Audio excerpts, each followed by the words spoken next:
Alright, welcome back to Kuma-style Reviews. We have another lunchtime review, reviewing this one from home as well.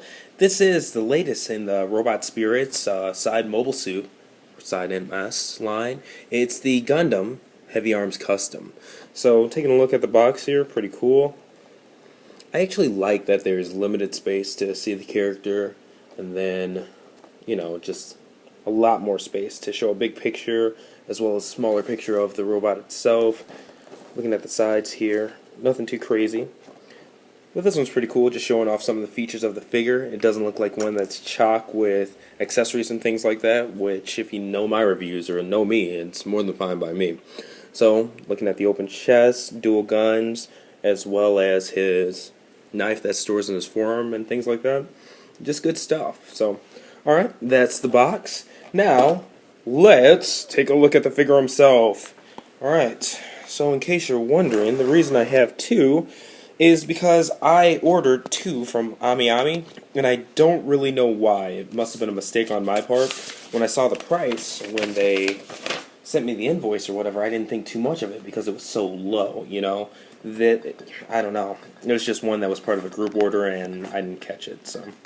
But I'm alright with it. Maybe somebody will want it or something like that. If you're looking for one, let me know. Sell you mine at cost. But, alright, looking at the size here, it's just under 5.5. It's about 5 2/5 inches tall, something like that.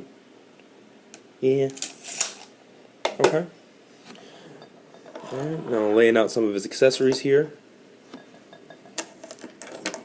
You see both of his shields and blasters, as well as just a few other hands here. Nothing too crazy.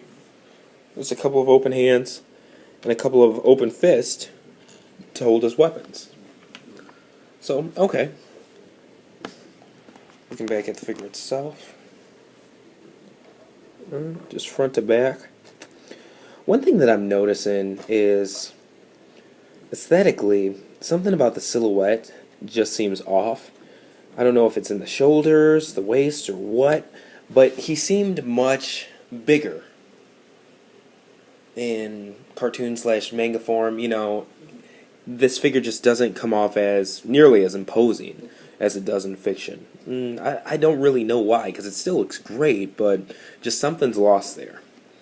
Alright, looking at the posability here, ball jointed head, a little bit of leeway where the neck meets the chest, another ball joint there. Alright. Movable shoulder pads, full swing and rotation here.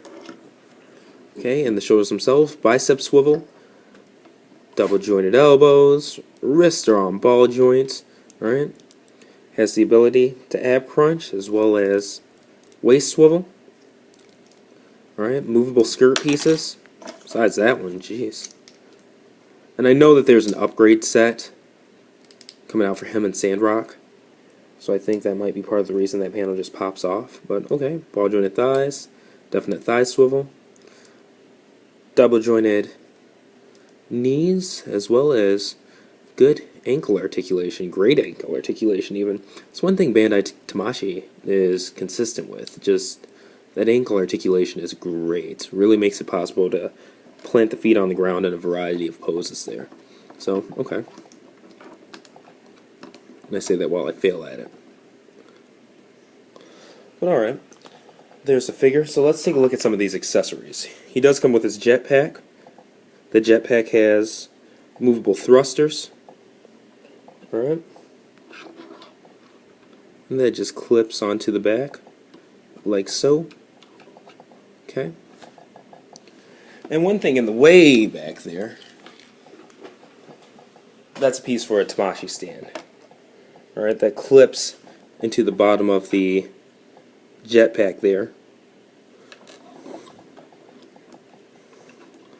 Alright. So outside of that, there's not too much. What you do for these actually replace his forearms. So taking a look at one of them, clipping the shield here. They're not universal, as the shield only clips in one side. So you got to be mindful.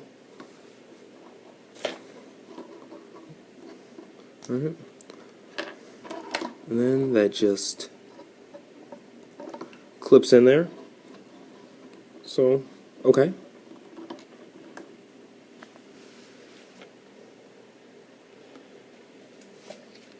Now also, there's this piece here that it comes with that helps put the clip this onto his backpack. So I'm doing it wrong side, but alright, so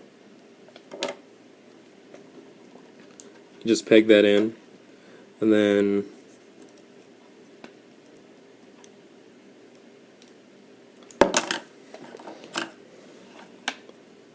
oh, that pegged in just fine. It just came out. So there you go. And one of those things, and it works as a shoulder blaster too.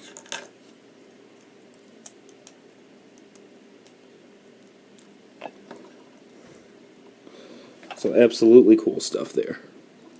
I dig it.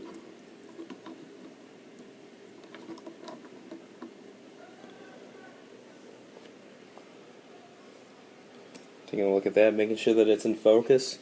And outside of that, he does come with a couple of, not necessarily Easter eggs, because they're show accurate, but cool things that like flip out.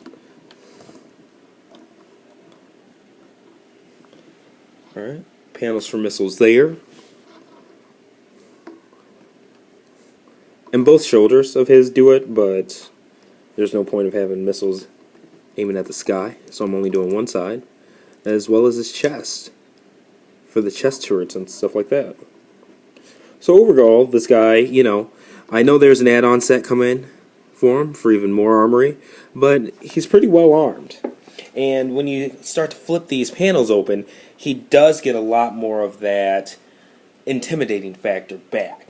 So overall, pretty cool figure. Definitely glad I bought him. And oh, you know what?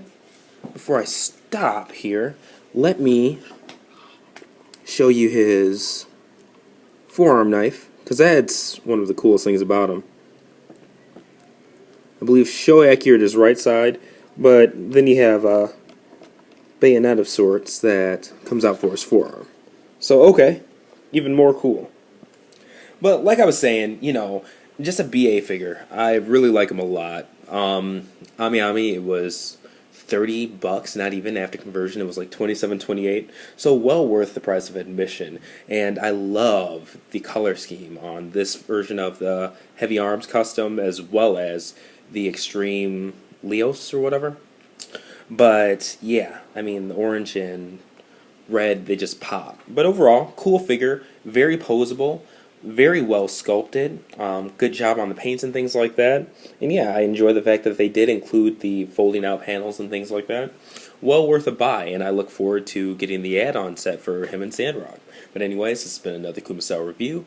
I'm TJ Duckett, and once again, we present to you Lunchtime Reviews. This has been number 4 now, so this is going well. Thank you guys for watching, and have a great one.